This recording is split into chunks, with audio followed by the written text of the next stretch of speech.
Good morning, mga kamamshi. So ngayon ay first day sa ating mga bata. Yan, ngayon ang pasukan dito sa UAE.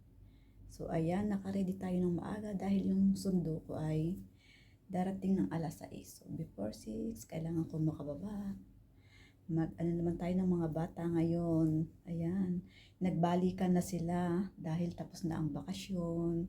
So, ayan, normal time na naman ang ating trabaho. Ayan. So, excited ang mga bata na naman na magsibalikan. So, ayan.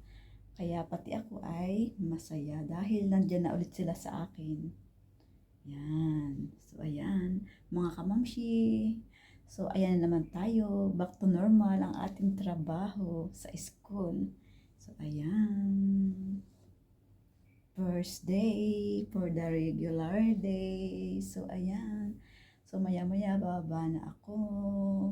So, see you next on my video. Thank you for subscribe me. Thank you so much. Have a great day.